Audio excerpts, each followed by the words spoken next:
అందరికీ నమస్తే. Welcome to TR TV. నేను మీ తిరుపతి. తెలంగాణ రాష్ట్ర ముఖ్యమంత్రి రేవంత్ రెడ్డి గారు ఆదిలాబాద్ వేయిండు. ఆదిలాబాద్ భారీ బహిరంగ సభలో రేవంత్ అన్న రకరకాలుగా మాట్లాడుతూ వచ్చిండు. రేవంత్ అన్న 7 రోజుల పాటు భారీ బహిరంగ సభలు పెడుతున్నాడు. అవన్నీ కూడా మీకు తెలుసు. రోజు ఆల్రెడీ మీరు వీడియోలు చూస్తూనే ఉన్నారు కదా. రేవంత్ అన్న ఎక్కడ సభ పెడితే అక్కడ మనం ఆల్రెడీ ఆ సభలను మీకు చూపిస్తున్నాం. రేవంత్ అన్న చెప్తున్నటువంటి అబద్ధాలను మీకు చెప్పేటటువంటి కార్యక్రమం కూడా చేస్తున్నా. రేవంత్ అన్న మొన్న హుస్నాబాద్ వేయిండు, తర్వాత కొత్తగూడెం వేయిండు, మత్కల్ వేయిండు. ఇక 4వ రోజు రేవంత్ అన్న ఏడికి ఆదిలాబాద్ వేయిండు, తర్వాత వరంగల్ కూడా పోతున్నాడు. ఇక రేవంత్ అన్న దాదాపు 3-4 భారీ బహిరంగ సభలలో సేమ్ డైలాగులు, అన్ని పాత ముచ్చట్లే. కొత్త డైలాగులు ఎక్కడ కూడా మాట్లాడేటటువంటి కార్యక్రమం చేస్తలేడు. కానీ ఈ ఆదిలాబాద్లో మాత్రం కొంత కొత్త అంశం జరిగింది. ఆ కొత్త అంశం ఏందనేది చాలా క్లియర్ కట్గా నేను మీకు కొన్ని వీడియోలు చూపించేటటువంటి కార్యక్రమం చేస్తా. రేవంత్ రెడ్డి భారీ బహిరంగ సభకు పోతే అక్కడ జనాలకు టాయిలెట్ వస్తుంది అని చెప్పి బయటికి పోతుంటే పోలీసులు అడ్డుకున్నారు. టాయిలెట్ గిలెట్ ఏం లేదు, పోయి లోపల కూర్చోర్రి అని చెప్తున్నారు. కొంతమందికి కోపం వచ్చి ఏంది అడ్డుకుంటారు, టాయిలెట్ పోకపోతే మీ నోట్లో పోయాలనా, ఏం చేయాలి, మేము బయటికి పోతాం, పోకపోతే ఏం చేయాలని చెప్పి జనాలు ఆగ్రహానికి లోనయ్యారు. జనాలు కోపంతో ఉన్నారు ఆదిలాబాద్లో. అరే రేవంత్ రెడ్డి వస్తే మాకేంది, మేము ఉన్నాం, మేము పోతాం, టాయిలెట్ పోయి వస్తాం తప్ప మేము వెళ్ళిపోతామని చెప్పి కొంతమంది జనాలు చెప్పి వెళ్ళిపోనీయలే. ఎందుకు పోనీయలే అంటే రేవంత్ రెడ్డి మత్కల్లో సభ పెడితే మత్కల్లో జనాలు రాలే, కొత్తగూడెంలో సభ పెడితే కొత్తగూడెంలో రాలే, హుస్నాబాద్లో పెడితే హుస్నాబాద్లో రాలే, ఆదిలాబాద్లో సభ పెడితే ఆదిలాబాద్లో కూడా జనాలు వచ్చే పరిస్థితి లేదు. ఆఖరికి జనాలు వెళ్ళిపోయేటటువంటి సిచ్యువేషన్. జనం పోతుంటే వాళ్ళని పోనీయలే. చాలా దారుణమైనటువంటి సిచ్యువేషన్. అసలు నేనే ఆశ్చర్యపోయినారా, ఇంత ఘోరం ఏంది పరిస్థితి అని చెప్పి అనుకున్నా. జనాలను పోనిచ్చే పరిస్థితి లేదు. తర్వాత ఇక రేవంత్ అన్న ఆదిలాబాద్లో మాట్లాడినటువంటి మాటలు, మత్కల్లో సభ జరిగింది, కొత్తగూడెంలో సభ జరిగింది, తర్వాత హుస్నాబాద్లో సభ జరిగింది. ఇవన్నీ కాంగ్రెస్ పార్టీ ఎమ్మెల్యేలు ఉన్నటువంటి సభలు. అక్కడ రేవంత్ అన్నకు సంతోషం అనిపించలేదట. కానీ ఆదిలాబాద్ సభ చాలా సంతోషంగా అనిపించిందట అన్నకు, చాలా హ్యాపీగా అనిపించిందట ఈ సభలో. ఎందుకు హ్యాపీగా అనిపించిందంటే బీజేపీకి సంబంధించినటువంటి ఎమ్మెల్యే కదా పాయల్ శంకర్, ఆదిలాబాద్ ఎమ్మెల్యే పాయల్ శంకర్కి సంబంధించినటువంటి భారతీయ జనతా పార్టీ ఎమ్మెల్యే ఆయన. మరి రేవంత్ అన్నకు బీజేపీ కార్యకర్తలు వస్తేనే బీజేపీ ఎమ్మెల్యేకి సంబంధించినటువంటి సభనే అద్భుతంగా అనిపిస్తుందేమో.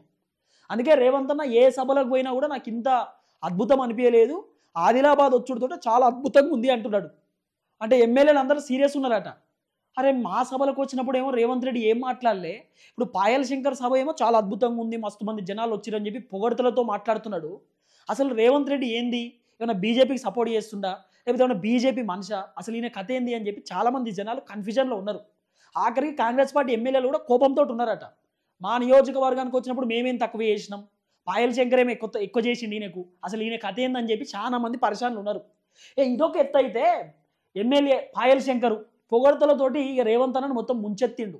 మామూలు పొగడ్తలు కాదు, మా పెద్ద మనిషి మా రేవంత్ అన్న అద్భుతమైన వ్యక్తి, ఎయిర్పోర్ట్ పట్టుకొచ్చిండు, మొత్తం అద్భుతాలు చేసిండు ఇక్కడ అని చెప్పి ఇక పాయల్ శంకర్ రకరకాలుగా మాట్లాడేటటువంటి కార్యక్రమం చేసిండు. రేవంత్ అన్న ఎక్కడ కూడా 6 గ్యారెంటీల గురించి 420 హామీల గురించి చాలా తక్కువ మాట్లాడుతున్నాడు. ఏమన్నా అంటే సర్పంచ్ ఎలక్షన్లో మంచోడిని ఎన్నుకోర్రి, మా మంత్రులతో కలిసి పనిచేసేటోళ్ళని ఎన్నుకోర్రి, మా ప్రభుత్వంతో కలిసి పనిచేసేటోళ్ళకి ఎన్నుకోర్రి, మా ప్రభుత్వంతో కలిసి పనిచేసేటోళ్ళని ఎన్నుకుంటేనే మీకు నిధులు వస్తాయి అంటే జనాలకు చెప్తున్నాడు. మా కాంగ్రెస్ వాళ్ళు ఎవరికి చెప్తే వాళ్ళకే ఓటేయ్యి, మా కాంగ్రెస్ పార్టీ ఎవరికి మద్దతు ఇస్తే వాళ్ళకే ఓటేయమని చెప్పి ఇండైరెక్ట్గా రేవంత్ అన్న చెప్తున్నటువంటి మాట. ఇప్పుడు దాని కిందకే వస్తుంది కదా. ఎన్నుకుంటే అద్భుతమైనటువంటి లీడర్ని, మీ బాగోగులు చూసుకునేటటువంటి లీడర్ని, మీకోసం పోరాటం చేసే లీడర్ని ఎన్నుకోండి అని చెప్తారా? మా ప్రభుత్వంతో కలిసి పనిచేసేటోని ఎన్నుకోర్రి, మా ప్రభుత్వంతో ఉండేటోని ఎన్నుకోర్రి అని చెప్తారా? అంటే రేవంత్ రెడ్డి ఇండైరెక్ట్గా మా కాంగ్రెస్ వానికి ఓటేయమని చెప్తున్నానంటే కదా. రేవంత్ అన్న కథ ఇట్లున్నది. ఇక మీరు ఆదిలాబాద్ సభ గురించి మొత్తం చూడాలి. ఇక కథ ఎట్లుంది, రేవంత్ అన్న ఏం మాట్లాడిండు, రేవంత్ అన్న ఏం చెప్పిండు, రేవంత్ అన్న వ్యవహారం ఏందనేది మనం మొత్తం డిస్కస్ చేసుకునేటటువంటి కార్యక్రమం చేద్దాం. ఫస్ట్ రేవంత్ అన్న హెలికాప్టర్లో దిగిండు, ఇక ఆయన కారు ఎక్కిండు. ఇక అద్భుతం ఉంది. మీరు చెప్తారు కానీ తీరి. ఇక పాయల్ శంకర్ మాట్లాడినటువంటి వీడియో చూస్తే మీరు పరిశాన్ అవుతారు. మామూలు పొగడతలు కాదు. 50 కార్లలో వచ్చిండు. ఇక పాయల్ శంకర్ సంబరాలు చూడాలి. నవ్వులు, సంబరాలు, ఆ హ్యాపీనెస్, వివేక్ వెంకట స్వామి వాళ్ళు వీళ్ళు సంబరాలు. ఇక నిన్న పెద్ద పండగ అనుకోరు. నిన్న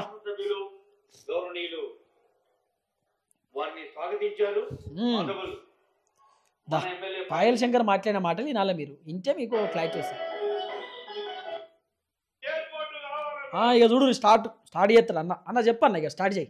పాయల్ శంకర్ ఏం మాట్లాడిండు, భారతీయ జనతా పార్టీకి సంబంధించిన ఎమ్మెల్యే ముఖ్యమంత్రి రేవంత్ రెడ్డిని ఉద్దేశించి పేరు పేరున తరపున నా యొక్క నమస్కారాలు. ఒక్కసారి మనమంతా కూడా లేచి నిలబడి ముఖ్యమంత్రి అయిన తర్వాత రెండవసారి ఆదిలాబాద్ పట్టణానికి విచ్చేసినటువంటి గౌరవ ముఖ్యమంత్రి గారికి లేచి చప్పట్లతో స్వాగతం పలకాల్సిందిగా అందరికీ విజ్ఞప్తి చేస్తా ఉన్నాను. గౌరవ ముఖ్యమంత్రి గారికి ఈ జిల్లాని దత్తత తీసుకోవడమే కాకుండా ఈ జిల్లా పట్ల ప్రత్యేకమైనటువంటి ప్రేమాభిమానాలు చూపిస్తున్న మీకు నా తరపున నా నియోజకవర్గ ప్రజల తరపున ప్రత్యేకంగా ధన్యవాదాలు తెలియజేస్తా ఉన్నాను. తెలంగాణ రాష్ట్రంలోనే వెనుకబడ్డ ప్రాంతం ఆదిలాబాద్ ప్రాంతం. నేను ఎన్నికల సమయంలో వెనుకబడ్డ ఈ ఆదిలాబాద్ ప్రాంతానికి ఎయిర్పోర్ట్ కావాలని తీసుకొచ్చే బాధ్యత నేను తీసుకుంటానంటే చాలా మంది ఎగతాళి చేసిండ్రు.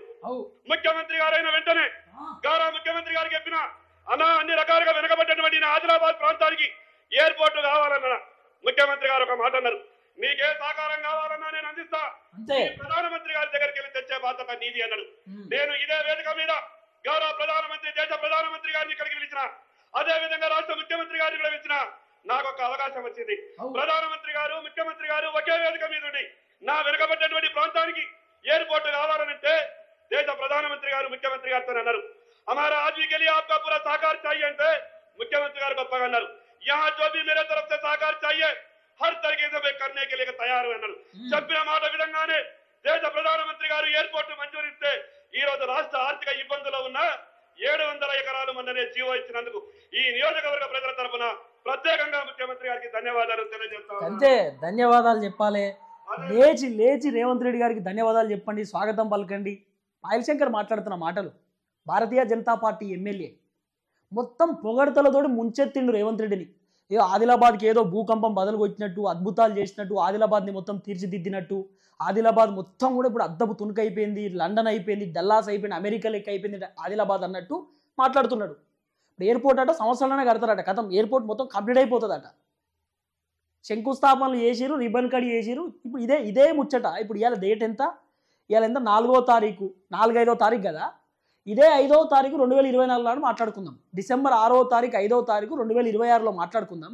మరి 2026 5వ తారీఖు డిసెంబర్ కల్లా ఎయిర్పోర్ట్ కంప్లీట్ అవుతుందా? ఆ ఎక్కడ వేసిన గొంగడికి అట్నే ఉంటుంది. వీళ్ళు డైలాగులు ఎప్పుడు అవతల పడు తప్ప అంతకు మించి ఏం లేదు. మొత్తం కట్టిండు అయిపోయింది అన్నట్టే మాట్లాడుతున్నాడు. ఎయిర్పోర్ట్ తీసుకొచ్చిర్రు, అద్భుతాలు చేసిండు రేవంత్ రెడ్డికి ప్రత్యేక ధన్యవాదాలు. ఎన్ని చెప్తావు అన్న? ఎన్ని చెప్తావు?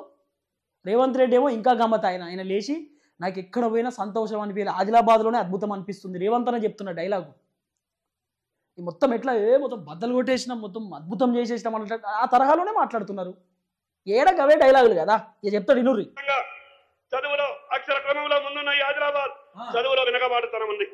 ఇంటిగ్రేటెడ్ స్కూల్ కావాలన్నా రాష్ట్రంలో మిగతా నియోజకవర్గాలలో ఇచ్చిందంటే 200 కోట్ల రూపాయలతో ఇంటిగ్రేటెడ్ స్కూల్ ఇచ్చినందుకు నా తరపున నా ప్రజల తరపున ప్రత్యేకంగా ధన్యవాదాలు తెలియజేస్తా ఉన్నా. అన్నా, ఇది ప్రధానమైన సమస్య. రైతులు పడుతున్నటువంటి బాధ. రైతులు చేండలకు పోవాలంటే వాళ్ళు వర్షాకాలం పడేటటువంటి ఇబ్బంది అంతా ఇంత కాదు. నేను అసెంబ్లీలో చర్చ సందర్భంగా మీకు ఒక విజ్ఞప్తి చేసిన, పొలం బాట ద్వారా రైతులకు మంచి జరగాలని, ప్రతి చేనుకు రోడ్డు వేయాలనంటే మీరు ఎంత గొప్పగా అసెంబ్లీలో మాటించారంటే బీజేపీ ప్రతిపక్ష ఎమ్మెల్యే చెప్తున్నారని కూడా మీరు ఆలోచించలేదు. ఇది ఒక మంచి సలహా సూచన. పాయల్ శంకర్ గారు చెప్పినటువంటి మాటని పొలం బాట అనే పేరు మీద రాష్ట్రం మొత్తం మీద అమలు చేస్తామన్నారు.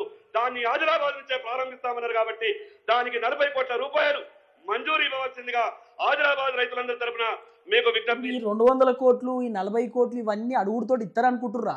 ఉతే సర్పంచ్ ఎలక్షన్స్ ఉన్నాయి కాబట్టి మీ దగ్గరికి ముఖ్యమంత్రి వచ్చిండు తప్ప, లేకపోతే మీతో ఏం పని? ఆయనకు మీతో ఏం పని? ఇప్పుడు మీరు శంకుస్థాపనలు చేసి రిబ్బన్ కడి చేసుడుతోటి అవి పనులన్నీ ప్రారంభం అయిపోతాయి అనుకుంటుర్రా? అవి కాని పని. ఇప్పుడు మీరు చెర్లపల్లి రైల్వే స్టేషన్ పోతారు కదా, చెర్లపల్లి రైల్వే స్టేషన్ బయటే హంగామా మొత్తం, బయటనే మొత్తం ఎయిర్పోర్ట్ లెక్క ఉంటుంది. లోపడి పోతే అంత ఉత్తకతే, గవే రేకుల షెడ్లు, గవే పట్టాలు ఉంటాయి గంతే. బయట మాత్రమే పెద్ద సోకాజులు హంగామాలు గంతే. లోపడి పోతే సేమ్ యాస్టిస్, పెద్ద ఏం డెవలప్మెంట్ లేదు. బయట మాత్రమే హంగామా చేసారు. ఇక్కడ కూడా అంతే. బయట మొత్తం ఏదో ఎయిర్పోర్ట్ కడుతున్నాం ఏదో చెప్పుడు. నేను చెప్పా, ఇక మీకు తెలుస్తుంది కదా, 3 సంవత్సరాల పరిపాలన ఉంది ఇంకా కాంగ్రెస్ ప్రభుత్వాన్ని, తెలుస్తుంది. ఇప్పుడు పాయల్ శంకర్ ఎంత ఉత్సాహంతో మాట్లాడుతున్నాడో, పాయల్ శంకర్ ఎంత గట్టిగా అద్భుతంగా రేవంత్ రెడ్డిని పొగుడుతూ మాట్లాడుతున్నాడో, మరి 1 సంవత్సరం 2 సంవత్సరాలలో ఎయిర్పోర్ట్ కట్టకపోతే ఆదిలాబాద్ జనమే చెప్తారు మీకు బుద్ధి. ఆదిలాబాద్ జనమే చెప్తారు మీకు. ఇప్పుడు మొత్తం భూకంపం పగలగొట్టిన రేవంత్ రెడ్డి అనేటటువంటి తరహాలోనే మాట్లాడుతున్నారు కదా. మీకు తెలుస్తుంది. ఆగురు జర చేస్తా ఉన్నారు. మరి అదే విధంగా ఇక్కడ ఉపాధి అవకాశాలు లేవు, ఆ. ఉద్యోగ అవకాశాలు లేవు. 30 సంవత్సరాలుగా మూతబడినటువంటి సిమెంట్ ఫ్యాక్టరీ నేను గౌరవ ఎంపీ గారు మొన్ననే ఢిల్లీ పెద్దలతో మాట్లాడాం. రాష్ట్ర ప్రభుత్వం పూర్తిగా సహకారం చేయడానికి సిద్ధంగా ఉంది. ఆ యొక్క ఫ్యాక్టరీని రాష్ట్ర ప్రభుత్వానికి అప్పగిస్తే పీపీపీ మోడ్ లో మేము అక్కడ ప్రారంభిస్తామనంటే ఢిల్లీలో కూడా పెద్దలు కూడా పాజిటివ్ గా మాట్లాడారు. కాబట్టి ఆ యొక్క సీసీఐని పునఃప్రారంభించే విధంగా మీ సహకారం కావాలని ఈ సందర్భంగా మీకు విజ్ఞప్తి చేస్తా ఉన్నాను. ఇక మొన్న 10 ఏళ్ళు ఈ రాష్ట్రాన్ని పాలించినటువంటి కొందరు ఏం చేస్తున్నాడు ఈ రాష్ట్ర ముఖ్యమంత్రి? ఆదిలాబాద్ ఎమ్మెల్యే పదే పోయి కలుస్తాడు. ఈ రాష్ట్ర ముఖ్యమంత్రి గారికి ఈ ఎమ్మెల్యేకి ఏమన్నా ఆలోచన ఉన్నదని అన్నాడు. నేను 10 ఏళ్ళు ఈ రాష్ట్రాన్ని పాలించినటువంటి సన్నాసులకు చెప్పదలుచుకున్నా. ఈ ఆదిలాబాద్ నియోజకవర్గ ప్రజల ఇప్పుడు రేవంత్ రెడ్డి మీ దగ్గరకు వచ్చుడు 10 సంవత్సరాలు పాలించిన కేసీఆర్ సన్నాస్ అయిపోయిండు. కేసీఆర్ రేపు ముఖ్యమంత్రి అయితే, కేటీఆర్ రేపు ముఖ్యమంత్రి అయితే, కేటీఆర్ ఆదిలాబాద్కి వస్తే అదే ఎమ్మెల్యే ప్లేస్లో పాయల్ శంకర్ ఉంటే, ఇప్పుడు కేటీఆర్ ముఖ్యమంత్రి ఉంటేనేమో రేవంత్ రెడ్డి సన్నాస్ అవుతాడు. అంటే ఎంత ఘోరమైన మాటలు. ఇప్పుడు ఏంది, ముఖ్యమంత్రిని పొగడాలి, ప్రతిపక్షంని తిట్టాలి అంతే. రేపు బీఆర్ఎస్ అధికారంలోకి వచ్చింది అనుకో, ఇదే పాయల్ శంకర్ ఆదిలాబాద్కి ఎమ్మెల్యే ఉంటే బీఆర్ఎస్ వాడిని పొగుడతాడు, రేవంత్ రెడ్డిని తిడతాడు. ఎమ్మెల్యేల స్ట్రాటజీ మొత్తం ఇదే. అంటే 10 సంవత్సరాలు ఆదిలాబాద్కి ఏం చేయలేదా కేసీఆర్? 10 సంవత్సరాలు ఆదిలాబాద్లో ఏం అభివృద్ధి జరగలేదా? మొత్తం ఇక కాంగ్రెస్ వచ్చిన 2 సంవత్సరాలను మొత్తం కట్టలు కట్టిరా ఇట్లా? గిన్ని డైలాగులు ఉంటాయన్నారు. చెప్పన్నా చెప్పు, నువ్వు ఇంకా పోగొడతలు స్టార్ట్ చేయి. పోడు, ముట్టు, డప్పు కొట్టు, కొట్టన్నా కొట్టు, చెప్పు. అయ్యో ఏమైంది? ఈ ఆదిలాబాద్ కు గొప్ప మనసుతో సాయం చేయాలని ఆలోచన ఉన్నటువంటి రాష్ట్ర ముఖ్యమంత్రి గారికి కలవడానికి వెళ్తున్నా. ఈ రాష్ట్రాన్ని 10 ఏళ్లు పాలించిన టీఆర్ఎస్ పార్టీ తెలిసి కాంగ్రెస్ వాడు కూడా గంత పోడలే. కాంగ్రెస్ ఎమ్మెల్యేలు కూడా ఇంత అద్భుతంగా ముఖ్యమంత్రి రేవంత్ రెడ్డిని పోడలే కావచ్చు ఎక్కడ కూడా. కానీ మన తాన బీజేపీ ఎమ్మెల్యే మాత్రం మస్తు పొగుడుతున్నాడు. మామూలు పొగడతలు కాదు, ఇక పొగడతల వర్షమే అనుకోరు. అదురి పొగడతల వర్షమే. చెప్పన్నా, ఇక్కడ ఎయిర్పోర్ట్ మంజూరు చేస్తామని ఆనాటి రక్షణ శాఖ మంత్రి నిర్మలా సీతారామన్ గారు 4 ఉత్తరాలు రాసినా ఈ కేసీఆర్ స్పందించలేదు. ఈ రోజు గొప్ప మనసుతో ఆదిలాబాద్ కు ఎయిర్పోర్ట్ ఒక మాట చెప్పగానే ముందుకొచ్చినటువంటి ముఖ్యమంత్రి గారికి గౌరవప్రదంగా అనేక సందర్భాల్లో కలిసే ప్రయత్నం చేస్తా ఉన్నాను. శాతగానటువంటి ఆ సన్నాసులు మాట్లాడేటటువంటి మాటలకు ఈ రోజు గౌరవ ముఖ్యమంత్రి గారు దేశ ప్రధానమంత్రి గారి దగ్గరికి ఏ రకంగానైతే తెలంగాణ రాష్ట్ర అవసరాల కొరకు వెళ్తున్నాడు, నేను కూడా నా నియోజకవర్గ ప్రజల అవసరాల కొరకు వెళ్తున్నా అన్నా. మీకు ఒక్క మాట చెప్పదలుచుకున్నా. సరిగ్గా 13 ఏళ్ల క్రితం ఆదిలాబాద్ లో పాయల్ శంకర్ ని ఎమ్మెల్యేగా గెలిపించండి మీరు ఆ రోజు నా కొరకు మాట్లాడినటువంటి మాటని ఈ రోజు నేను గెలిచిన నా ఆదిలాబాద్ నియోజకవర్గ ప్రజలను అభివృద్ధి చేసి గెలిపించాల్సిందిగా మీకు సవినంగా మనవి చేస్తా ఉన్నాను. మరి అదేవిధంగా కోటా చెనాకా అనే ప్రాజెక్టు దాదాపు 95% పూర్తి అయిపోయింది. కేవలం కొంత భూసేకరణ చేస్తే దాదాపు 60,000 ఎకరాలకు సంబంధించినటువంటి ఆయకట్టు. వాస్తవంగా మిమ్మల్ని తెలిసి మోదీ వస్తే మోదీ సభలో కూడా ఇంత ఎనర్జీగా మాట్లాడాడేమో పాయల్ శంకర్ అన్న. రేవంత్ రెడ్డి సభలో ఇరగదీస్తున్నాడు. నాకు తెలిసి మరి ఇది బీజేపీ సభ అనుకుంటుండో ఏమో, మరి అది కాంగ్రెస్ సభ అని మర్చిపోయిండేమో. బీజేపీలో ఒకసారి దృష్టి పెట్టాలి శంకరన్న మీద. మరి శంకరన్న కాంగ్రెస్లో ఉన్నాడా బీజేపీలో ఉన్నాడా అనేది తెలియాలా. అంత పొగుడుతారండి ముఖ్యమంత్రిని? ఏ ప్రతిపక్ష పార్టీ ఎమ్మెల్యే అయినా ఒక ముఖ్యమంత్రి హోదాలో ఉన్నటువంటి వ్యక్తిని ప్రతిపక్ష పార్టీ ఎమ్మెల్యేకి అంత మొత్తం ఆకాశానికి ఎత్తేస్తారా? ఛాన్స్ ఉంటుందా? ఇప్పుడు ఎంత ఆయన ఎయిర్పోర్టు తీసుకొచ్చినంత మాత్రాన, ఎయిర్పోర్ట్కు ఓకే అని చెప్పినంత మాత్రాన మొత్తం పొగడతలతో ముంచేస్తారా? ఏం చేసిండని ఆదిలాబాద్కి? మహిళలకు 2,500 రూపాయలు ఇచ్చిండనా? అట్లా పొగడండి మరి.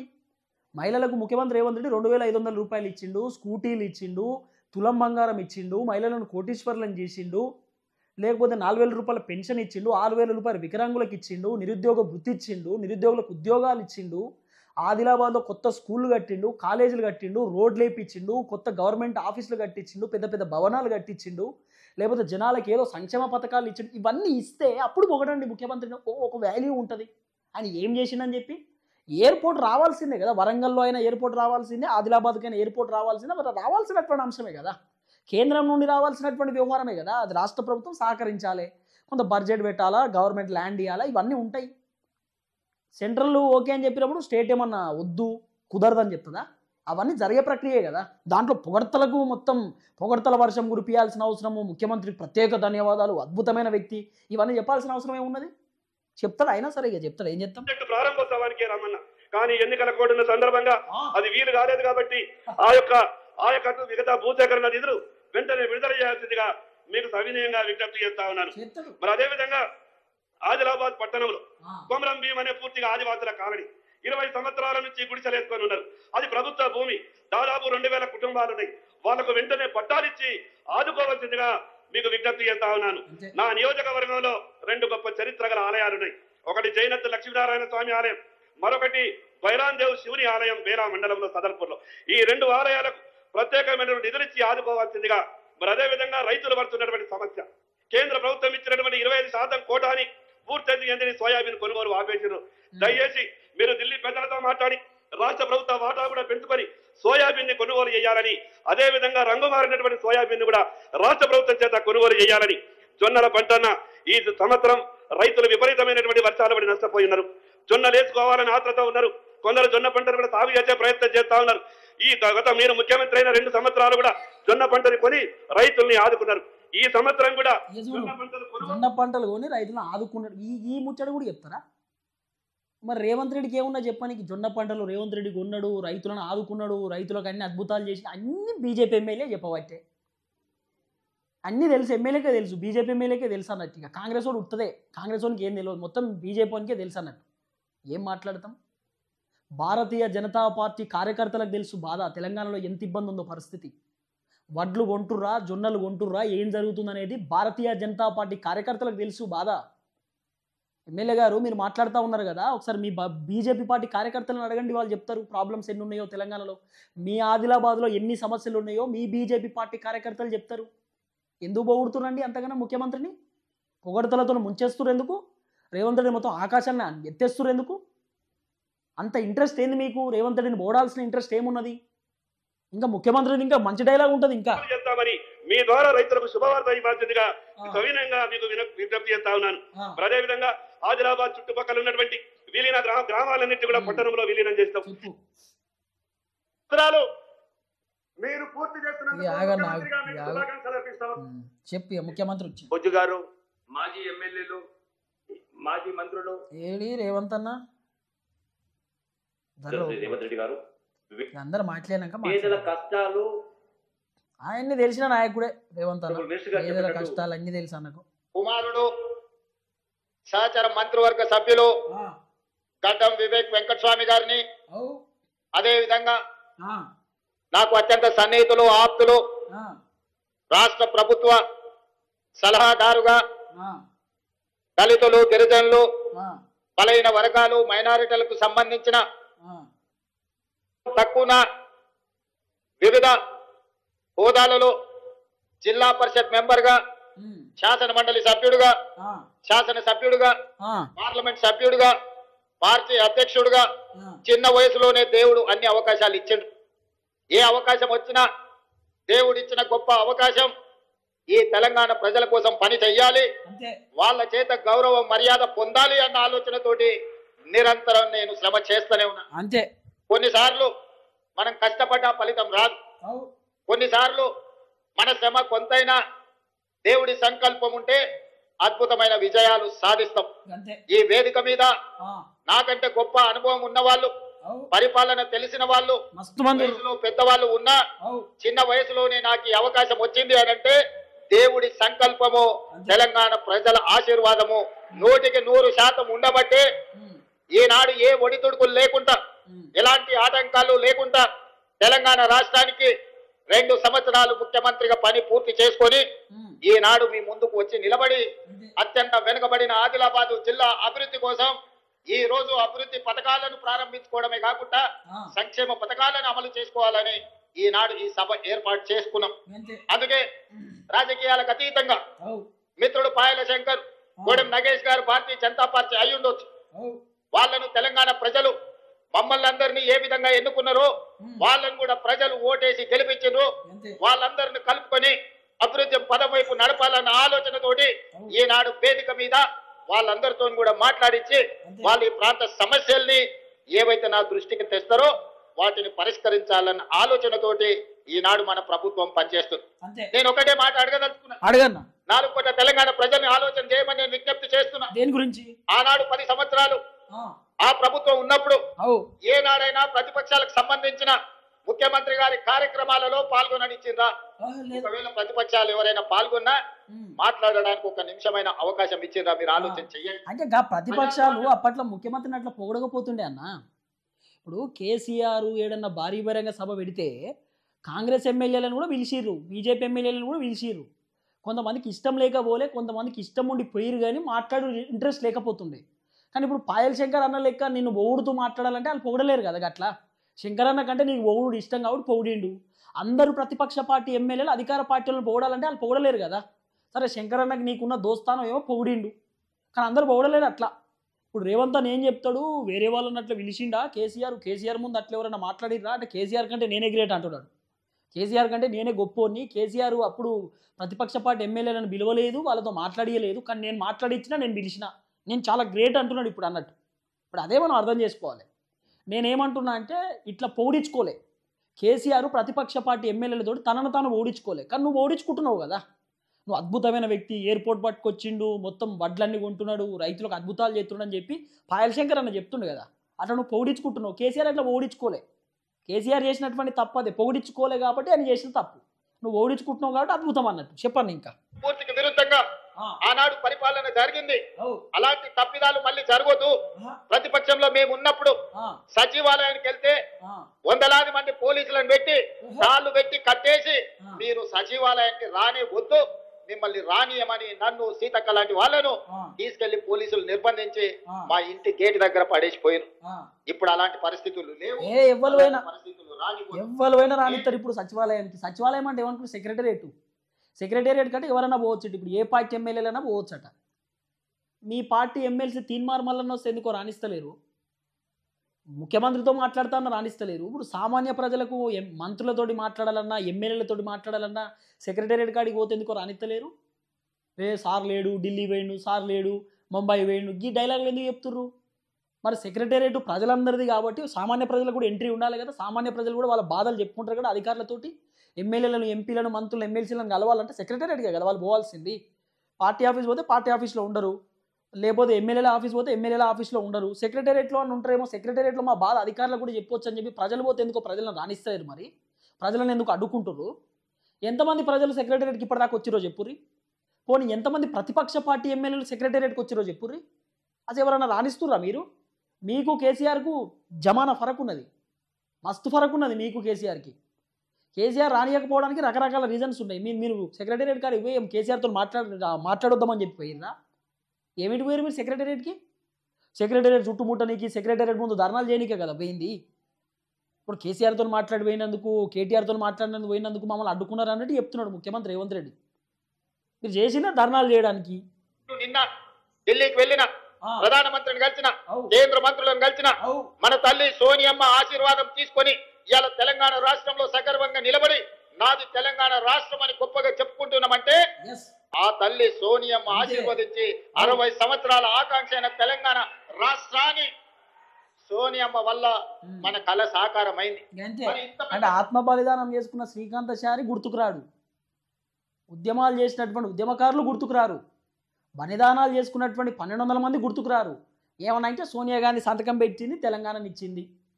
సోనియా గాంధీ ఎందుకు ఇచ్చింది తెలంగాణ రాష్ట్రాన్ని? అరే తెలంగాణలో ఉన్నటువంటి జనాలు పిట్టల్లాగా రాలిపోతున్నారే, తెలంగాణ కోసం వాళ్ళ కోసం వాళ్ళు పోరాటం చేస్తున్నారే, వాళ్ళు ఇంతమంది ప్రాణాలు కోల్పోతుంటే నాకు ఇబ్బంది అనిపిస్తున్నది, బాధ అనిపిస్తున్నది అని చెప్పి చెలించిపోయి సోనియా గాంధీ సంతకం పెట్టింది. లేకపోతే సోనియా గాంధీ 1200 మంది చచ్చిపోతుంటే కూడా చూసుకుంటూనే ఉన్నది కదా. మరి ఎందుకు? అది వాడి సమాధానం చెప్పాలి. తెలంగాణ ఆగమవుతుంది, తెలంగాణలో చనిపోతూ ఉన్నారు, ఆత్మ బలిదానాలు చేసుకుంటా ఉన్నారు, ఇంకా ఉద్యమం ఉవ్వెత్తున నడుస్తే మాకు కూడా ఇబ్బంది అవుతుందనే ఆలోచనతోటి సోనియా గాంధీ సంతకం పెట్టి తెలంగాణ సపరేట్ చేసింది. లేకపోతేనా ఇక సోనియా గాంధీ ఇచ్చింది అంటున్నాడు మొత్తం. ఇక ఉద్యమాలు చేసుకున్న అందరూ ఉత్తదేనా? బలిదానాలు చేసుకున్న అందరూ ఉత్తదేనా? ఇక్కడ పని లెక్క చేసుకున్న వాళ్ళంతా ఏ సభకు మొత్తం సోనియా గాంధీ గురించే ముచ్చట. మరి ఆత్మ బలిదానాలు చేసుకున్నటువంటి వాళ్ళు ఉత్తదేనా? ఇక చెప్పు అన్న. కార్యక్రమం పెట్టుకొని తెలంగాణ రైజింగ్ గ్లోబల్ సమ్మిట్ పెట్టుకొని ప్రపంచ దేశాలకు సంబంధించిన 100 దేశాల ప్రతినిధులకు ఈ రోజు తెలంగాణ రాష్ట్రం ఆతిథ్యం ఇస్తున్నప్పుడు, ఇంత గొప్ప లక్ష్యాన్ని కార్యక్రమం పెట్టుకున్నప్పుడు ఆ తల్లి ఆశీర్వాదం తీసుకోవాలి కదా. కన్న తల్లితో సమానమైన సోనియమ్మ ఆశీర్వాదం తీసుకొని ఈనాడు ఉక్కు సంకల్పంతో ఏ ఆకాంక్షల కోసం, ఏ అభివృద్ధి కోసం, ఏ సంక్షేమం కోసం సోనియా గాంధీ గారు తెలంగాణ రాష్ట్రం ఇచ్చిండ్రో ఆ తెలంగాణ రాష్ట్రాన్ని అభివృద్ధి పదం వైపు నడపడానికి, ఆ లక్ష్యం వైపు సాగడానికి సోనియమ్మ ఆశీర్వాదం తీసుకొని మల్లికార్జున్ ఖర్గే గారు, రాహుల్ గాంధీ గారు, ప్రియాంక గాంధీ గారిని కలిసి మా రాష్ట్రానికి రండి అని అదే విధంగా పీయూష్ గోయల్, నిర్మలా సీతారామన్ గారి నుంచి మొదలు పెడితే పెద్దలు నరేంద్ర మోడీ ప్రధానమంత్రి వరకు అందరిని కలిసి ఆహ్వానించడం. ఇవాళ తెలంగాణ రాష్ట్రంలో 4 కోట్ల తెలంగాణ ప్రజలు పండుగ జరుపుకుంటున్నారు. సంక్షేమం, అభివృద్ధి నాకేడ కనబడతలేరుగా అన్న. 4 కోట్ల మంది జనాలు సంబరాలు చేసుకునే నాకేడ కనబడతలేదు. మరి నా కళ్ళ గిట్ల పోయినాయి ఏంది? కళ్ళకి ఏమన్నా కామర్ల గిట్లు వచ్చినాయా? నాకేం కనబడతలేదు. 4 కోట్ల మంది జనాలు సంబరాలు చేసుకుని పటాకులు కాలుస్తుర్రా, లేకపోతే రంగులు రుద్దుకుంటుర్రా, లేకపోతే ఇంకేమైనా పండుగలు చేసుకుంటుర్రా? ఇంట్లో ఎట్లా ఏం సంబరాలు చేసుకుంటున్నారు 4 కోట్ల మంది జనం? ఏం సంబరాలు చెప్పరాదు? నువ్వు సమ్మిట్ పెడతా, రైజింగ్ తెలంగాణ #1 గ్లోబల్ సమ్మిట్ అని చెప్తున్నావు కదా. వాళ్ళని పిలిచిన వీళ్ళని పిలిచిన అంటే ఏం చెప్తావు అన్న? వాళ్ళని పిలిచి ఏమని చెప్పుకుంటావు? 2 సంవత్సరాలలో ఏం చేసినా అని చెప్పుకుంటావు? మహిళలకు ఉచిత ప్రయాణం ఇచ్చినా అదొకటే చెప్పుకుంటావా? 4,000 రూపాయల పెన్షన్ గురించి చెప్పుకుంటావా? 6,000 రూపాయలు వికలాంగుల పెన్షన్ గురించి చెప్తావా? 2 లక్షల ఉద్యోగాల గురించి చెప్తావా? నిరుద్యోగ భృతి గురించి చెప్తావా? భూమి ఇస్తా అని చెప్పినావు, భూమి ఇస్తా, ఇల్లులు ఇస్తా అని చెప్పిన, ఇల్లులు కట్టిస్తా అని చెప్పిన ఉద్యమకారుల కుటుంబాలకు అవన్నీ చెప్తావా? విద్యా భరోసా కార్డు అని చెప్పినావు, చెప్తావా? ఏం చెప్తావు? వాళ్ళని పిలిచి ఏమని మాట్లాడతావు? రైతు భరోసా చెప్తావా? రైతు రుణమాఫీ అందరికి చేసినా అని చెప్తావా? కౌలు రైతులకు పైసలు ఇచ్చినా అని చెప్తావా? ఏం మాట్లాడతావు?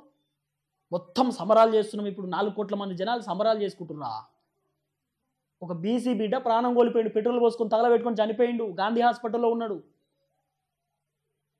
ఈశ్వరాచారి, ఆయన గురించి మనం మాట్లాడతావా? సంబరాలు చేసుకుంటుర్రట. ఏం సంబరాలు? ఏమిటికి సంబరాలు? మీ కాంగ్రెస్ మొత్తం భూకంపం బదలు కొట్టి అద్భుతం చేసిన సంబరాలు చేసుకుంటారా? ఇక చెప్పు. అయ్యో, మరి అవి తీసుకెళ్లాలనుకున్నప్పుడు రాష్ట్ర కేంద్ర ప్రభుత్వాలు సహకరించుకోవాలి కదా, సమన్వయం చేసుకోవాలి కదా. మనకు అవసరమైన మన ప్రణాళికలను ప్రధానమంత్రి గారి దృష్టికి తీసుకువెళ్ళాలి కదా.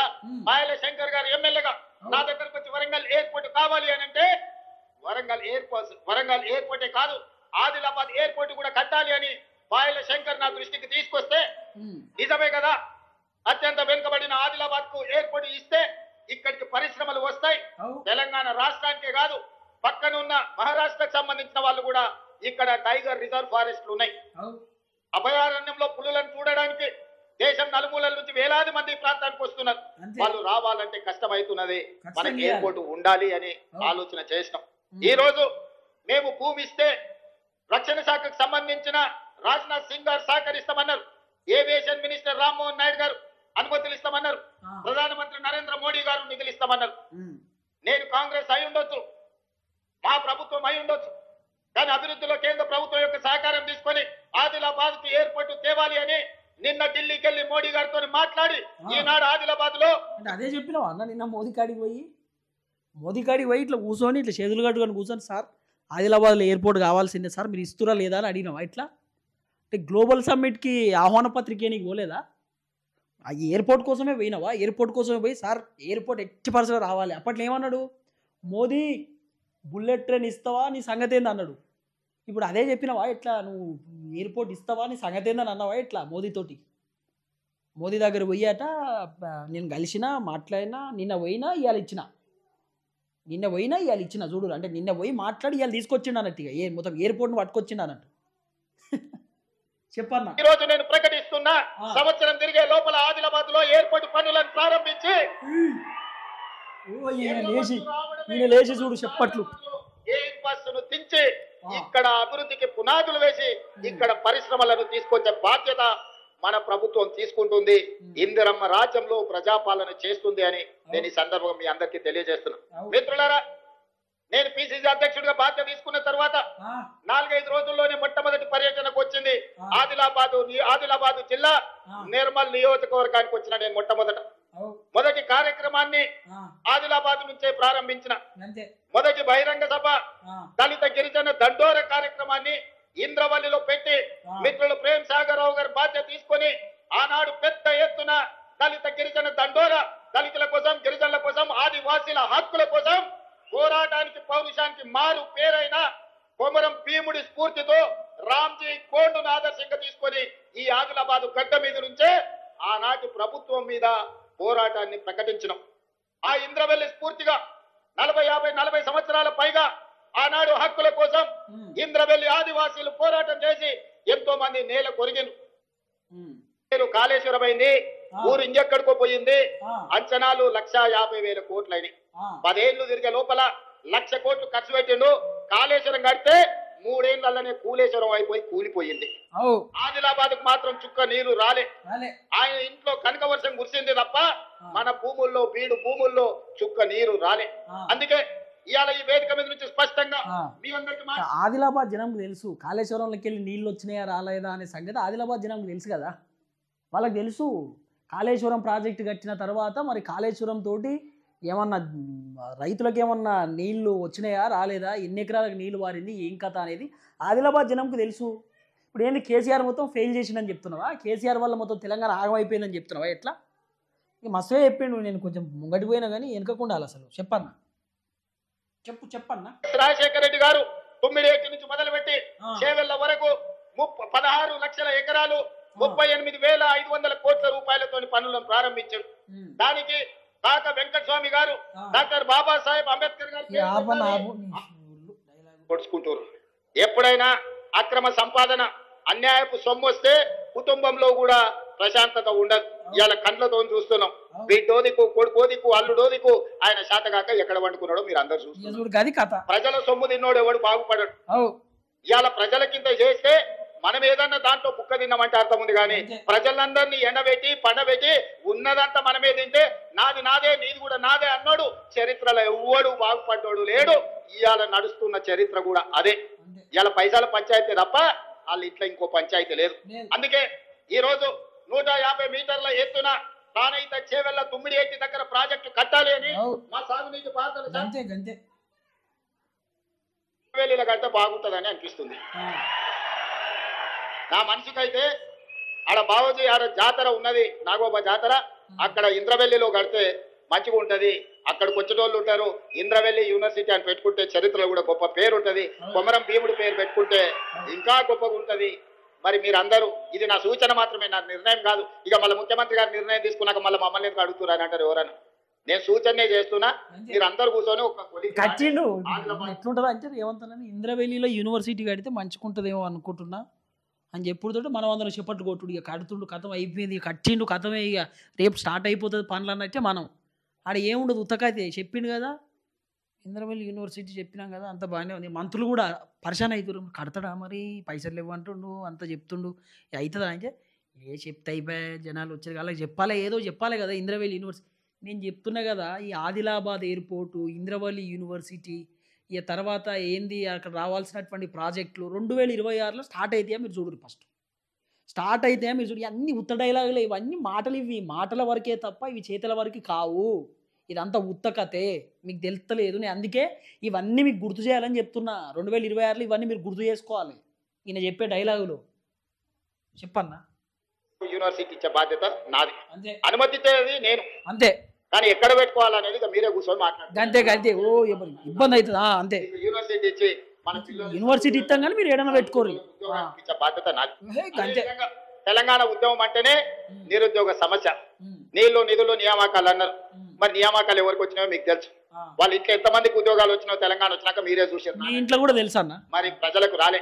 అందుకే 10 ఏళ్ళు ఖాళీలుగా ఉన్న ఉద్యోగాలను భర్తీ చేయాలని వచ్చిన సంవత్సరం నుంచే, వచ్చిన రోజు నుంచే మొదలుపెట్టి 60,000 తిరిగే లోపల తెలంగాణ రాష్ట్ర ప్రభుత్వంలో 60,000 ఉద్యోగ నియామకాలు చేపట్టి ఎల్బీ స్టేడియంలోనే ప్రజల సాక్షిగా 61,000 మందికి నియామక పత్రాలు ఇచ్చినాం. మనం ఉద్యోగాలు ఇస్తే 15 ఏళ్ళ ప్రభుత్వం అన్ని కేసీఆర్ అప్పుడు కేసీఆర్ ఇచ్చిన నోటిఫికేషన్లు ఎగ్జామ్లు పెట్టి ఆ ఎగ్జామ్లకు నియామక పత్రాలు ఇచ్చిండు రేవంత్ అన్న. ఇప్పుడేమో కొత్త డైలాగులు చెప్తున్నాడు. అన్ని మేమే ఇచ్చినాం. 60,000 ఉద్యోగాలు ఇచ్చిందా కాంగ్రెస్ వచ్చిన కాంచెలకి? ఈ డైలాగులు నేను ఎందుకు ఇంకా చెప్తా? నేను మసుకుంటే ఇంకా చెప్పని కానీ చెప్పండి. నేను ప్రక్షాళన చేసి తెలంగాణ పబ్లిక్ సర్వీస్ కమిషన్ పెద్ద ఎత్తున పారదర్శకంగా పరీక్షలు నిర్వహించి 563 మంది గ్రూప్ 1 అధికారులను ఆనాడు సెలెక్ట్ చేస్తే కోట్ల రూపాయలు ఇచ్చి కొనుక్కున్నారని పేదోళ్ళ పిల్లల్ని, వాళ్ళ చదువులను వాళ్ళని అవమానించారు. అందుకే కోర్టుకెళ్లి తప్పుడు ఆరోపణలు కొట్టేపించి ఈ రోజు 562 మంది గ్రూప్ 1 అధికారులను తెలంగాణను అభివృద్ధి చేయడానికి, తెలంగాణ పునర్నిర్మాణంలో భాగస్వాములు చేయడానికి వాళ్ళకు ఉద్యోగాలు ఇచ్చినాం. గ్రూప్ 2లో దాదాపుగా 785 మందికి ఉద్యోగ నియామక పత్రాలు ఇచ్చినాం. అదేవిధంగా పోలీస్ శాఖ కావచ్చు, వైద్య ఆరోగ్య శాఖ కావచ్చు, అన్ని కాంగ్రెస్ 61,000 ప్రభుత్వ ఉద్యోగాలు తలలు లెక్క గట్టి ఎల్పి స్టేడియంలో రాష్ట్ర ప్రభుత్వంలో ఉద్యోగ నియామకాలు చేపట్టిన చరిత్ర దేశంలోనే తెలంగాణ రాష్ట్రానికి నెంబర్ 1. ఇవి సరిపోతాయంటే సరిపోవు, మస్తు కావాలి. ఇంకో 40,000 ప్రభుత్వ ఉద్యోగ నియామకాలకు రెడీ ఉన్నాయి చేపట్టి ఈ సంబరాలు ముగిసిన వెంటనే సమీక్ష చేసి ఇంకో 40,000 ఉద్యోగాలు మొత్తం 1 లక్ష ప్రభుత్వ ఉద్యోగ నియామకాలు చేపట్టి మా నిరుద్యోగ యువకులకు ఊర్ల సర్పంచులు వార్డు మెంబర్లు ఎన్నికలు రాజకీయాలను తిరగకండి, పరీక్షలకు తయారు చదువుకోర్రి. మీరు అధికారులు కావాలి, మీరు డాక్టర్లు లాయర్లు ఇంజనీర్లు కావాలి, మీరు ఐఏఎస్లు ఐపీఎస్లు కావాలి. తెలంగాణ రాష్ట్ర పునర్నిర్మాణం రాజకీయాలలో మాత్రం మీరు ఉండాలి, రాజకీయాల్లో మీరేలాలి, పొరగాళ్ళకేమో బుక్కులు ఇచ్చి చదువుకోర్రి, మీరు ఉద్యోగాలలో ఉండాలని మీరు చెప్పాలి. నేనేమంటున్నా, పోలీసు వాళ్ళు సెల్యూట్ కొట్టాలి, ఎమ్మెల్యేకి ఎంపీలకు మంత్రులకు ఎమ్మెల్సీలకు, ప్రభుత్వాధికారులు లేచి నమస్తే పెట్టాలి. ఇవన్నీ ఎవరికి చేయాలి? రాజకీయ నాయకులకు. అంటే చదువుకొని మీరు ఉద్యోగాలు తెచ్చుకొని మాకే నమస్తే కొట్టమని చెప్తున్నాం అన్నట్ట. ఎట్లా అంటే యువకులు రాజకీయాలు చేయవద్దు, యువకులు సర్పంచులు కావద్దు, ఎమ్మెల్యేలు కావద్దు, ఎంపీలు కావద్దు, మేమే రాజ్యం వెళ్తాం, మీరు చదువుకొని మాకు సెల్యూట్లు కొట్టురు అని చెప్తున్నావా? ఎట్లా రాజకీయాలు ఎంబడి తిరగొద్దట, చదువుకోవాలన్నట్టు. ఇప్పుడు చదువుకొని పుస్తకాలు పట్టుకోవాలన్నట. రాజకీయాలు మాత్రం మేము చేసుకుంటాం, మీరు అందరూ ఉద్యోగాలు సంపాదించుకోర్రి, మా కిందనే పని చేయరు అని చెప్తున్నావా? ఎట్లా? నేను చెప్తున్న నిరుద్యోగులకు రాజకీయాలు చేయర్రి, నేను చెప్తున్న విద్యార్థులకు రాజకీయాలు చేయర్రి. రాజకీయంగా మంచి అవకాశాలు ఉన్నాయి మీకు. ఇంకెన్ని రోజులు మంది కింద పనిచేస్తాం? మనం పని చేసుకోవద్దా? మనం ఎమ్మెల్యే కావద్దా, ఎంపీ కావద్దా, మంత్రి కావద్దా? మనం కూడా రాజకీయాల్లోకి రావాలి, మనం కూడా ప్రజలకు సేవ చేయాలి. చెప్పు. భాగస్వాములు కావాలి, అప్పుడే మీ అన్న రేవంత్ అన్న సంతోషంగా ఉంటాడు, రాజకీయాలతో సంతోషం ఉంటాడు. తెలంగాణ రాష్ట్రానికే కాదు దేశ స్థాయిలో ఐఏఎస్ ఐపీఎస్ ఏ రాష్ట్రానికి పోయినా నాది తెలంగాణ, నేను తెలంగాణ నుంచి ఐఏఎస్ మధ్యప్రదేశ్, మహారాష్ట్ర, రాజస్థాన్, గుజరాత్ ప్రతి రాష్ట్రంలో మన పిల్లలు ఐఏఎస్ ఐపీఎస్ కావాలన్నది నా లక్ష్యం. అందుకే అవన్నీ కావాలంటే కరెక్ట్ అన్న, స్కాలర్షిప్లు ఏమి ఇవ్వలేను ఇప్పటిదాకా, కానీ అవన్నీ అట్నే ఉన్నాయి. కానీ అవన్నీ కావాలి, ఐఏఎస్ ఐపీఎస్ వాళ్ళు కావాలంటే నువ్వు నోటిఫికేషన్ ఇవ్వాలి. వాళ్ళు కావాలంటే నువ్వు నిరుద్యోగ వృత్తి కూడా ఇవ్వాలి, వాళ్ళకి సపోర్ట్ చేయాలి. నిరుద్యోగులకు 4,000 రూపాయలు పైసలు ఇస్తే వాళ్ళకు కొంచెం సపోర్టివ్గా ఉంటావు. వాళ్ళు ఏమైనా పుస్తకాలు కొనుక్కోవడానికో, డ్రెస్సులు కొనుక్కోవడానికో, ఇంకా వాళ్ళు కోచింగ్ సెంటర్లలో ఫీజులు కట్టుకోవడానికన్నా కొంచెం ఇబ్బంది లేకుండా ఉంటుంది. నీ ప్రభుత్వం నుండి ఏ సహకారం లేదు, నీ నోటిఫికేషన్ లేదు, నీ క్యాలెండర్ లేదు, నీ కథ లేదు. మళ్ళీ కావాలి ఎట్లా చదువుతారు మరి వాళ్ళు? రాజకీయాలలో తిరగకూరి అంటున్నావు. ఏం రాజకీయాలలో ఎదగొద్దా యువకులు ఉత్సాహవంతులు రాజకీయాలలో రావద్దా? మీరే ఉండాలి రాజకీయాలు మొత్తం. ఇంకా మస్తుగా చెప్తాడు, ఈయన చెప్పాను ఇక చెప్పు. ఈ సోదంతా రోజునే సోదే మనం. కాకపోతే ఇవన్నీ మీకు తెలవాలనే ఆలోచనతో వీడియో చేస్తున్నా. ఇక ఎమ్మెల్యే ఎట్లా పోడిండో మీరు చూసారు కదా, మొత్తం పొగడతల వర్షం. అన్నేమో అన్ని పాత డైలాగులే, పొగడతల వర్షం మాత్రం ఎమ్మెల్యే కురిపిస్తున్నాడు. చెప్పన్నా, చెప్పన్నా. మీకు చదువుకోవడానికి పాఠశాలల నుంచి యూనివర్సిటీల వరకు ఇచ్చే బాధ్యత, మిమ్మల్ని ప్రోత్సహించే బాధ్యత ఈ ప్రభుత్వం తీసుకుంటుంది. ఇక మా అక్కలు ఆడబిడ్డలు, అంతకుముందు సంఘాలు ఒకప్పుడు గొప్పగా ఉండే, మధ్యలో ఆయన గారు మొత్తం దివాలా తీపిచ్చాడు. అంతే. అక్కలు అందరూ ఒక దగ్గర కూర్చోబెట్టకుండా ఆడాడ కూర్చోబెట్టారా మీరు అందరూ? వాళ్ళందరూ ఒక్క దగ్గర ఉంటే ఉండాలి. అంతే. అంతకుముందు మా అక్కలు అమ్మగారింటికి పోవాలన్నా అన్ని సేమ్ డైలాగులే, అన్ని సేమ్. జరాగు మత్కల్ కాడ గదే డైలాగు, ఈ కొత్తగూడెం కాడ గదే డైలాగు, హుస్నాబాద్లో గదే డైలాగు, ఆదిలాబాద్లో గదే డైలాగు. ఏమన్నా అంటే 0 రుణాలు ఇచ్చినాం, పెట్రోల్ బంకులు ఇచ్చినాం, వాళ్ళకి మేము బస్సులు ఇచ్చినాం, మహిళలకు మేము బతుకమ్మ చీరలు ఇచ్చినాం. ఇవే డైలాగులు. ఏడవో గవే ఉచిత ప్రయాణం ఇచ్చినాం. ఈ 4-5 చెప్తాడు. కావాలంటే మీరు ఇన్నూరు రోజు చెప్పే డైలాగ్ ఇది. చెప్పన్నా లేకపోతే యాదగిరిగుట్ట లక్ష్మీ నరసింహస్వామిని దర్శించుకోవాలన్నా ఇంటి ఆయన దగ్గర నన్ను చేయి చాపాలి, లేకపోతే కన్న కొడుకు దగ్గర నన్ను చేయి చాపాలి. వాళ్ళు ఇస్తే ఇచ్చినట్టు, ఇవ్వకపోతే మనసులో దుఃఖం ఉండేది, బయటికి చెప్పుకునే పరిస్థితి లేకపోయేది. దసరాకు అడిగితే ఉగాది కోదులే అనేటోళ్ళు. కానీ ఇవాళ మా అక్కలు చెప్పాలి, మీ తమ్ముడు మీ అన్న రేవంత్ రెడ్డి ముఖ్యమంత్రి అయినాక బస్సులన్న మిమ్మల్ని 1 రూపాయి అడిగినరా అక్క? అడిగినరా? మా ఆడపిల్లలు చెప్పాలి, 1 రూపాయి టికెట్ అన్న పెట్టిరా? 8,100 కోట్ల రూపాయలు ఈ 2 ఏళ్లలో మీ బస్సుకి. అసలు ముచ్చడి చెప్పరా నా సర్పంచ్ ఎలక్షన్ల మా వాళ్ళ కోట ఏమని చెప్పరా? అది ఈ డైలాగులలో ఎందుకు? రోజు చెప్పే డైలాగే కదా. చెప్పు. సాంప్రదాయం, ఆ సాంప్రదాయాన్ని పాటించి తెలంగాణ గ్రామీణ ప్రాంతాలలో 65 లక్షల చీరలు ఇచ్చినాం. చీరలు మనం కోటి ఆర్డర్ ఇస్తే ఇప్పటికి 65 లక్షలే వచ్చినాయి. రావాలి. గ్రామీణ ప్రాంతాలలో ఇవ్వండి. మళ్ళీ ఎండాకాలం మార్చిలో మున్సిపాలిటీలలో మిగతా 35 లక్షలు. అందుకే ఈనాడు కోటి మంది ఆడబిడ్డలకు కోటి చీరలు పంచడమే కాదు, కోటి మంది ఆడబిడ్డలను రాబోయే 10 ఏళ్లలో కోటీశ్వరులను చేసి నగదు మా ఆడబిడ్డల చేతుల్లో ఉంటే ఆ కుటుంబం గౌరవం ఉంటుంది, ఆ కుటుంబంలో పిల్లలు చదువుకుంటారు, ఆ ఇంటి మర్యాద నిలబడుతుంది. అందుకే ఆడబిడ్డల్ని కోటీశ్వరులను చేసే బాధ్యత మా ప్రభుత్వం తీసుకున్నది. ఆడబిడ్డలు ఆశీర్వదించారు కాబట్టి ఈ రోజు రాష్ట్రం సుభిక్షంగా ఉంది. వానలు అవసరం అడిగిన దానికంటే ఎక్కువ వర్ణదేవుడు మనకు నీళ్ళు ఇచ్చారు. 2 ఏళ్లలో ఎప్పుడైనా వర్షం ఇంతగానం చూసిరా? ఎక్కడ ఆడబిడ్డలు సంతోషంగా ఉంటారో అక్కడ పాడి పంటలు సమృద్ధిగా పండుతాయని పెద్దలు చెప్పారు. ఇవాళ తెలంగాణ రాష్ట్రంలో ఆడబిడ్డలు సంతోషంగా ఉన్నారు కాబట్టి మన రాష్ట్రంలో వర్షాలు సమృద్ధిగా ఉండి ఈ రోజు పంటలు పండుతున్నాయి. దేశంలోనే వరి పంట మొదటి స్థానంలో తెలంగాణ రాష్ట్రం నిలబడింది. పండించిన పంట నాడు ఊరేసుకుంటే ఊరేసుకున్నట్టే ఆయన అన్నాడు, చివరి గింజ వరకు నేను కొంటాను, సన్న ఒట్టు పండించండి 500 బోనస్ ఇస్తాని. ఇవాళ రైతులు పండించిన సన్న ఒట్లకు 500 రూపాయల బోనస్ ఇచ్చినాం. మరి ఆ సన్న ఒట్లు ఎక్కడికి పోయినాయి?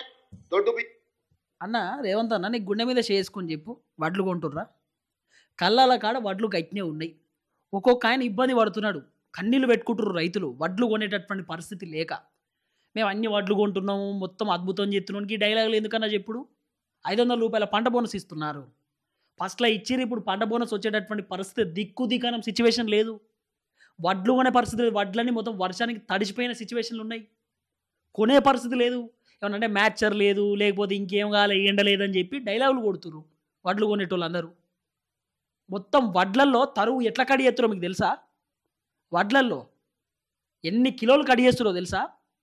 ఘోరమైనటువంటి సిచ్యువేషన్ ఉన్నది వడ్లు కొనే కాడ. అవన్నీ ఫస్ట్ చెప్పు, డైలాగులు కొడుతున్నావు కానీ చెప్పన్నా చెప్పు.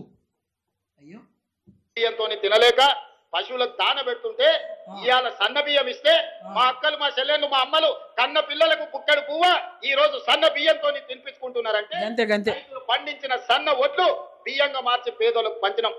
3,10,00,000 మంది ఇవాళ తెలంగాణ రాష్ట్ర ప్రభుత్వం అందిస్తున్న సన్న బియ్యం అందుకుంటున్నారు. 3,10,00,000 మంది ఇవాళ ప్రభుత్వం అందించే సన్న బియ్యంతో బువ్వ తింటున్నారు. ఇంతకంటే సంతోషం ఏమైనా ఉంటుందా? ఉండదు. చెయ్యండి.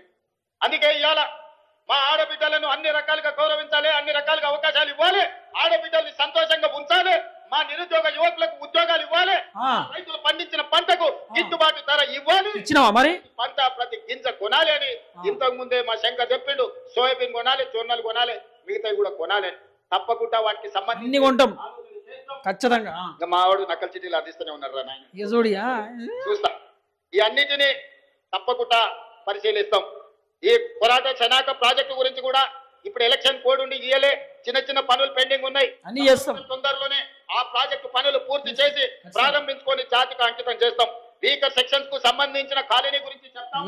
అదేందో కలెక్టర్ గారికి వేదిక మీద నుంచి ఆదేశాలు ఎన్నికలు జరుగుతున్నాయి గ్రామాలలో, అసలు మెయిన్ పాయింట్ ఇది దగ్గరికి తీసుకురా అన్నాడు. జర్నలిస్టు మిత్రుల గురించి కూడా మా ఎమ్మెల్యే గారు చెప్తున్నారు, దాన్ని కూడా ఏం సంగతో ఒకసారి మీరు చూడండి. అందుకే ఇవాళ మీరందరూ పెద్ద ఎత్తున వచ్చి ఈ ప్రభుత్వాన్ని ఆశీర్వదించరు. చివరగా ఒక్క మాట చెప్పదండి, ఇది అసలు మాట. సర్పంచ్ ఎన్నికలు జరుగుతున్నాయి గ్రామాలలో. అసలు ముచ్చటి ఇది. నోరు మంచిది అయితే ఊరు మంచిది అంటారు. అంతే, నోరు మంచిది మంత్రులతో కలిసి పనిచేసే వాళ్ళని సర్పంచులుగా చేసుకోండి. అది విన్నారా? మంత్రులతో కలిసి పనిచేసేటోళ్ళని సర్పంచులుగా చేసుకోండి అని ముఖ్యమంత్రి రేవంత్ రెడ్డి చెప్తున్న మాట. మంత్రులతో కలిసి పనిచేసే వాళ్ళంటే ఎవరు? అంటే కాంగ్రెస్ పార్టీ ఎవరికి చెప్తే వాళ్ళకే ఓటేయమని చెప్తున్నావా? ఎట్లా? కాంగ్రెస్ పార్టీ ఎవరికైతే సపోర్ట్ చేసేదో అదే సర్పంచ్ ఓటేయమని చెప్పి ముఖ్యమంత్రి చెప్తున్నాడు. ఇప్పుడు నోరు మంచిదైతే ఊరు మంచిది ఇవన్నీ పక్కన పెట్టుర్రి.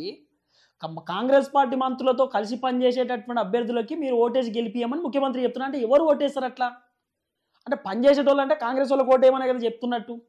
ఇది రేవంత్ రెడ్డి డైలాగ్. చెప్పండి, ఇంకా చెప్పు. పంచాయతీలు పెట్టుకొని పెట్టేటోళ్ళను చుట్టూ ముడేసి తాకులాట పెట్టేటోళ్ళను మీరు సర్పంచులుగా ఎన్నుకుంటారంటే ఊరు ఆగమైతుంది, ఊరు అభివృద్ధి ఆగిపోతుంది. అందుకే వీడికి వచ్చిన మిత్రులందరికీ, వేదిక మీద ఉన్న పెద్దలందరికీ పంచాయతీలు తగ్గించండి, ఏకగ్రీవంగా వీలైతే ప్రజలందరిని ఒప్పించి చేసుకోండి. ఎన్నికలల్లో అడ్డగోలుగా ఖర్చు పెట్టకండి. ఎందుకంటే మళ్ళీ మీకు మీరు పెట్టిన ఖర్చు అంతా కూడా ఆదాయం రాదు. ఈ రోజు నిధులు ఇస్తాం, గ్రామాలను అభివృద్ధి చేసుకోండి. గ్రామాలను అభివృద్ధి చేసుకోవాలంటే సమన్వయం చేసుకొని ముందుకు వెళ్ళాలి. అయితే ఈ రోజు మేము కేంద్ర ప్రభుత్వం పెద్దల దగ్గరికి వెళ్ళి కూర్చొని మాట్లాడి తెచ్చుకుంటున్నామో, సర్పంచులు కూడా మంత్రుల దగ్గరకు పోయి కూర్చొని మీ గ్రామాల అభివృద్ధి కోసం నిధులు తెచ్చుకునేటోళ్ళని చూపెట్టాలి. లేకుండా రోజు పంచాయతీ పెట్టేటోని పెడితే అది లేనిపోని తలకాయ నొప్పి అవుతుంది, ఆదిలాబాద్ అభివృద్ధి ఆగిపోతుంది. అందుకే మా అక్కలకు, మా చెల్లెళ్లకు, మా రైతులకు అందరికి ఒకటే విజ్ఞప్తి, సర్పంచ్ ఎన్నికలలో మంచోని ఎందుకోండి. ఒకవేళ బుద్ధిమంతుడని మీరు సర్ది కడితే వాడు పోయి బొట్రాయి కాడ కూర్చొని ఫోన్ అని అడిగినట్టే నిండా ముందుతారు. మంచోని చేసుకోరి సర్పంచులుగా. నిధులు ఇచ్చే బాధ్యత నాది, అభివృద్ధి చేసే బాధ్యత నాది, మిమ్మల్ని ఆదుకునే బాధ్యత ఈ ప్రభుత్వాన్ని. మీరందరూ మంచి సర్పంచులను ఎన్నుకోండి, మంచిగా ఆదిలాబాద్ ను అభివృద్ధి చేసుకోండి. మీ సాగునీటి ప్రాజెక్టులు గాని, మీ విద్యాలయాలు గాని, మీ పరిశ్రమలు గాని, మీ ఎయిర్పోర్ట్ గాని, ఈ ప్రాంతానికి సంబంధించిన అన్ని పనుల మీద ప్రత్యేకమైన దృష్టి పెడతా సమన్వయం చేసుకుంటా. జూపల్లి కృష్ణారావు గారు, పెద్దలు సుదర్శన్ రెడ్డి గారు ప్రతి క్షణం ఆదిలాబాద్ జిల్లా నాయకత్వంతో సమన్వయం చేసుకొని తప్పకుండా ఆదిలాబాద్ ను ఆదర్శంగా నిలబెట్టి రాష్ట్రంలోనే అభివృద్ధి చెందిన మొదటి జిల్లాగా, అదేవిధంగా మొదటి జిల్లాగా మేము తప్పకుండా అభివృద్ధి చేస్తాం. పొలాలకు రోడ్లు అడుగుతున్నాడు, రోడ్లు అంచనాలు వేసి శంకర్కి ఇస్తాం. మోడీ గారి దగ్గర నుంచి నిధులు తెమ్మనాల్సిందిగా కోరుకుంటూ మీ అందరి దగ్గర మీరందరూ పెద్ద ఎత్తున చప్పట్లు కొట్టండి. జిల్లాలకు వినిపించాలి. ఆదిలాబాద్ జిల్లా ప్రజలు ఎంత క్రమశిక్షణతోటి, ఎంత గౌరవంగా, ఎంత మంచిగా కార్యక్రమాన్ని నిర్వహించిందో. ఇప్పటికి జరిగిన అన్ని కార్యక్రమాలలో గొప్పగా ఆదిలాబాద్ జిల్లాలోనే జరిగింది. మిమ్మల్ని ఆదర్శంగా తీసుకొని మిగతా జిల్లా ప్రజా ప్రతినిధులు, ప్రజలు, రైతులు, మహిళలు, యువకులు, నిరుద్యోగులందరూ మంచి కార్యక్రమాలు చేయాల్సిందిగా, తొందరలోనే మళ్ళీ వస్తా, మీకు నిధులు ఇస్తా, ఆదిలాబాద్ అభివృద్ధి చేస్తా అని మీ అందరి దగ్గర సెలవు తీసుకుంటున్నా. ధన్యవాదాలు మిత్రులారా. విన్నారా? అందరికంటే ఇదే గొప్పదాట. ఆదిలాబాద్ అయిపోయింది, ఎట్టకేలకు అయిపోయింది. కానీ అందరికంటే ఆదిలాబాదే గొప్పగా అనిపించింది. అన్ని సభలు ఈ ఆదిలాబాద్ సభను చూసి నేర్చుకోవాలి. క్రమశిక్షణగా ఉందట ఆదిలాబాద్.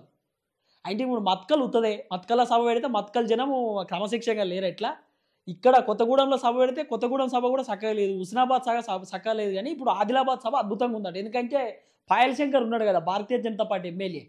ఇది రేవంత్ రెడ్డి వర్షన్. ఇదంతా మీకు ఎందుకు వినిపిస్తున్న రోజు అంటే ఆయన ఏం మాట్లాడుతున్నాడు, ఆయన మాట్లాడినటువంటి మాటలు మీరు అన్ని గమనించాలి. ఆయన నిజాలు చెప్తున్నా, అబద్ధాలు చెప్తున్నా. ఆయన వచ్చింది సర్పంచ్ ఎన్నికల కోసం, సర్పంచ్ ఎలక్షన్లో మా వాళ్ళ కోటేమని చెప్పడానికి వచ్చిండు. జెడ్పీటీసీ ఎంపీటీసీ కూడా మా వాళ్ళనే గెలిపిర్రి, మేము మద్దతు ఇచ్చేటోళ్ళని గెలిపిస్తేనే మీకు నిధులు వస్తాయని చెప్పడానికి వచ్చింది. అంతే ఆ డైలాగ్ వచ్చి నా ఆయన ఇప్పుడు అవతల పడేటటువంటి పరిస్థితి. అయితే మీకు ఒక్క వీడియో నేను వినిపించేటటువంటి కార్యక్రమం చేస్తాను. ముఖ్యమంత్రి రేవంత్ రెడ్డికి జనాలు ఎట్లా షాక్ ఇచ్చారనేది మీకు తెలవాలి కదా. మేము వెళ్ళిపోతాం సార్, మమ్మల్ని పోనీయండి. ఆదిలాబాద్ సీఎం రేవంత్ రెడ్డి సభలో ప్రసంగం మధ్యలోనే వెళ్ళిపోతున్న జనం, వెళ్ళిపోకుండా అడ్డుకుంటున్న పోలీసులు, చిన్నపిల్లలు, వృద్ధులు ఉన్నారు. మూత్రం వస్తుందని చెప్పినా కూడా వినని పోలీసులు వింటలేరు. మూత్రం వస్తుంది మీ నోట్లో పోయాలా అంటూ తిట్టిన జనమే తిట్టిరు. ఒకసారి 1 నిమిషం 44 సెకండ్ల వీడియో ఉన్నది. ఈ వీడియో ఒక్కసారి మీరు చూసే కార్యక్రమం చేయండి. అమ్మవారిని దర్శించుకోవాలన్నా, జోగులాంబ జాతర పోవాలన్నా, భద్రాద్రి రాముల వారికి పోవాలన్నా,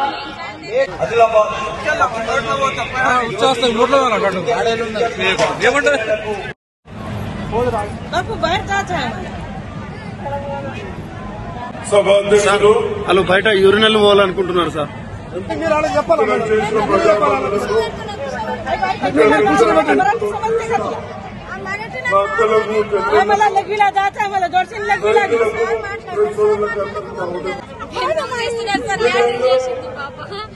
రేపు రేవంత్ రెడ్డి కానీ విద్యార్థులకు కానీ మీరు కాంగ్రెస్ పార్టీకి ఓట్లు వేయించి దొడ్డు బియ్యం ఇస్తే అది తినలేక అమ్ముకుంటే 80%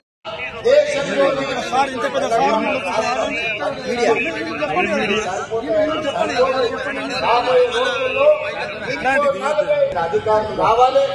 మీరు రాష్ట్రానికి కాదు, దేశ స్థాయిలో ఐఏఎస్లు, ఐపీఎస్లు ఏ రాష్ట్రానికి పోయినా ప్రతి రాష్ట్రంలో మన పిల్లలు ఐఏఎస్లు, ఐపీఎస్లు కావాలన్నది. అందుకే బాగా చదువుకోండి, మీకు స్కాలర్షిప్ ఇచ్చే బాధ్యత మాట్లాడేటోళ్ళు. అంతకుముందు మా అక్కల అమ్మగారికి పోవాలన్నా ఇప్పుడు 19,69,33,000 బ్యాంక్ లింకేజ్ చెక్ ఇస్తారు. మెప్మా పట్టణ పేదరిక నిర్మాణ సంస్థ ఆదిలాబాద్ సోదరి మహిళకు చూసిరు కదా జనం ఎట్లా మండిపడుతుర్రో. రేవంత్ రెడ్డి మాట్లాడుతుంటే ఇప్పుడు మాట్లాడుతుంటే కొంతమంది టాయిలెట్ వస్తుంది, కొంతమంది నీళ్లు తాగబుద్ధి అవుతుంది, పోతారు కదా బయటికి. పోనిత్తలేరు. ఎందుకు పోనిత్తలేరు అంటే ఒక్కరు పోతే అందరు వెళ్ళిపోతారేమో, అందరు వెళ్ళిపోతే సభ ఖాళీగా అవుతుంది. అప్పుడు మళ్ళీ రేవంత్ రెడ్డి సభలో జనాలు లేరని చెప్పి అందరు తిడతారు కదా. అందుకే పోలీసులు కూడా పోనిత్తలేరు. అందరు జనాలను అట్టే కూర్చోబెట్టారు. అంటే ఉచ్చొచ్చినా లేకపోతే నీళ్లు దూపైనా ఏం చేసినా అలానే కూర్చోవాలి, ఇక బయటికి వచ్చే పరిస్థితి లేదన్నట్టు. ఇంత ఘోరమైనటువంటి సిచ్యువేషన్ జరిగింది నిన్న ఆదిలాబాద్లో. చూద్దాం ఏం జరగబోతుందో. ఫస్ట్ టైం మన ఛానల్ చూస్తున్నటువంటి వాళ్ళు దయచేసి సబ్స్క్రైబ్ చేసుకునేటటువంటి కార్యక్రమం చేయండి. అందరికీ నమస్తే, థ్యాంక్ యూ సో మచ్. జై తెలంగాణ.